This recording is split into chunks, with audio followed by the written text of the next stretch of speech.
ఏదన్నా చేయను. ఇప్పుడు పేపర్లో రాసుకుంటారు ధరణి, భూభారతి దొంగలు పడ్డారంట. నేను అడుగుతున్నా, ధరణి ఉన్నప్పుడు ఉన్నటువంటి అప్లికేషన్స్ ఎన్ని సాల్వ్ అయినాయి, ఎన్ని రిజెక్ట్ అయినాయి? భూభారతి వచ్చిన తర్వాత వచ్చినటువంటి అప్లికేషన్స్ ఎన్ని మీరు యాక్సెప్ట్ చేసి సాల్వ్ చేసిరు, ఎన్ని రిజెక్ట్ చేసిరు? నేను ఛాలెంజ్ చేసి చెప్తున్నా, 98% రిజెక్షన్ భూభారతిలో. 98%, 1 or 2% మాత్రమే యాక్సెప్ట్ చేసారు. అవి కూడా బడాబాబులై, డబ్బులు మూటలు చెప్పిన వాళ్ళై. చూసినా కదా మొన్న శంషాబాద్లో పెద్ద రంగారెడ్డి కలెక్టర్ చేసిన ఘనకార్యం, పెద్ద పంచాయతీ, దాని మీద కొన్ని రోజులు యుద్ధం, అయినా మార్చరు. ఎందుకంటే చుట్టం, వాళ్ళే ఉండాలి, వాళ్ళైతేనే మాకు బాగుంటుంది. వాళ్ళకి భయం లేదు.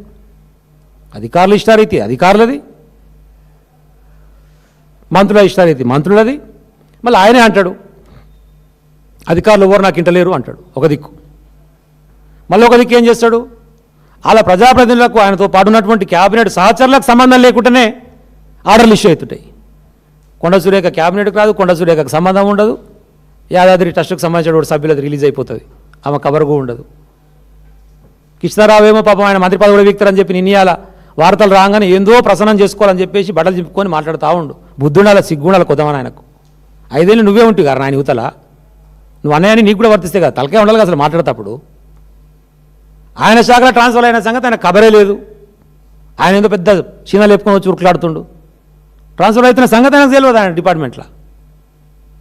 ఎంత విచిత్రంగా ఉంటే అంటే మంత్రులకు కూడా నిజంగా అంటే నిజంగా బుద్ధి లేదు. వాళ్ళ దగ్గర ఏం జరుగుతుంది మంత్రుల డిపార్ట్మెంట్లో అనేది కనీసం సోయి లేకుండా ముఖ్యమంత్రి అంటే చేసిపోతున్నాడు. మీరు మాత్రం ఎందుకు రాని ఆయన బానిస లెక్క చేతులు కట్టుకొని ఎందుకా బతుకు? మన మిత్రుడే, మీకు ఎగ్జాంపుల్ కోసం కూడా చెప్తా, మన మీడియా మిత్రుడే టీశాట్కి పనిచేస్తుండు. టీశాట్ ఉంది కదా, దానికి పనిచేస్తుండు. టెన్యూర్ అయిపోయింది. టెన్యూర్ అయిపోయిన తర్వాత రెన్యువల్ చేయాలి. అంతమందికి ఐటీ డిపార్ట్మెంట్ కింద ఉంటుంది. శ్రీధర్ బాబుకు పోయింది ఫైలు. శ్రీధర్ బాబు ఏమో ఎక్కువ తక్కువ అవుతున్నట్టుంది, కొన్ని రోజులు ఆపురు పక్కకు పెట్టరు చదవా చూద్దామని చెప్పేసి పాపం మంత్రి కదా రెన్యువల్ ఇవ్వకుండా ఆపిండు. అన్న గిట్ట మంత్రి ఆపిడని చెప్పేసి నా ముఖ్యమంత్రి కాడికి పోయిండు. ఇక వాళ్ళ సంబంధం ఏందో మనకు తెలియదు కదా పాపం. ఆయన ఏం చేసింది సార్ రేవంత్ రెడ్డి, టీశాట్ను ఐటీ డిపార్ట్మెంట్ నుంచి తీసి ఎడ్యుకేషన్ డిపార్ట్మెంట్కి మార్చిండు. ఆ టీశాట్ మొత్తాన్ని ఐటీ డిపార్ట్మెంట్ నుంచి తీసి ఎడ్యుకేషన్ డిపార్ట్మెంట్కి మార్చుకొని ఈయన ఆర్డర్ ఇచ్చిన ఆయనకు. బుద్ధి ఉండాలి కదా శ్రీధర్ బాబుకు.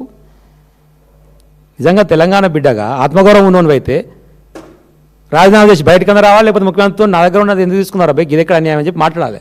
గివి మాట్లాడరు. ఒక్కడంటే ఒక్కడు ఎవరికైతే మంత్రి పదవి ఎసరొస్తుందని కొంచెం ఇట్లా సూచన రాగానే వీళ్ళకి ఇక లాగులు దడిచిపోయి ఏమంటే ఎట్లా చేద్దాం ఏం చేద్దాం అని చెప్పేసి కాంప్రమైజ్ అయిపోయేటువంటి పరిస్థితి. కలెక్టర్లకేమో ఇష్టం వచ్చినటువంటి ఆదేశాలు సీఎం కానించి, వాళ్ళ కుటుంబ సభ్యుల నుంచి, వాళ్ళ భార్య కానించి, ఇది చేస్తావా చేయవా. మరి ఎందుకు ఐఏఎస్ ఐపీఎస్ కూడా గింత దిగజారిన పరిస్థితికి పోతున్నారు? పోస్టింగ్సేనా? మీరు చేసిన తప్పులన్నీ కూడా రేపు గవర్నమెంట్ మారిన తర్వాత కూడా మీరు కూడా బాధ్యులు అవుతారు కదా, ప్రజలకు అన్యాయం జరుగుతుంది కదా. భూభారతిలో చేసినటువంటి ఇది మంచి చేసినాం మేము, నువ్వు తీసుకొచ్చినటువంటి ధరణి ద్వారా జరిగిన దానికంటే మేము బెటర్గా ఇవి చేసినామని ఒక్కటి చూపించమనండి.